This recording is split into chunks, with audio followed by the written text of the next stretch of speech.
자, сайн бацхан уу, үзэж байгаа хүмүүс байна уу? За, мөрөнгийн төвийн артал Сүхий ямнаас шар усны үеэр орж ирээд хатгал явах машин хаагдсан байна. Зам хаагдсан байна. Мөрөнгийн төвийн артал ингээ 1-р хорны артал тэр жигтэй усан давтсан байна. За, мөрөнгөөс хатгал руу явдаг зам ерөнхийдөө хаагдсан, цагдаа нар ирсэн. Засмал зам дээгүүр засмал зам дээгүүр ус халиад жипнүүд гараад жижиг тэрэгнүүд гарч чадах байлцсан байна. Хатгал явах гээд далаа явах гээд ирсэн боловч зам ингээд хаагдсан байна. Ингээд засмал зам дээгүүр ус урсаад нөгөө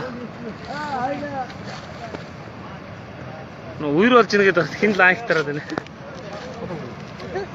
Шуугаад урсч байна да.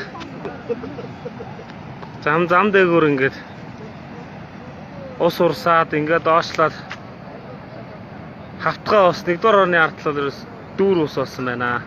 Далаа явах гээд ирсэн боловч явах боломжгүй болжээ. За нэг 5 жип байсан. 5 жип ирээд гарсан босно ингээд.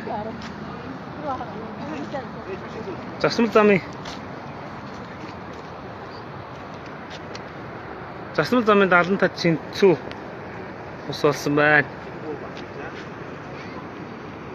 Энэ одоо Сүхий ямнаас ингээ ороод ирж байгаа юм хта. Одоо нэг баяр болох нь морины уралдсан бас хэдэн сая төгрөгөөр замаа засч тээ. Стай.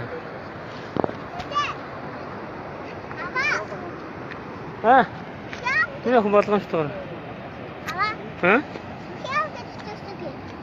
Газрын нэр юм аа минь.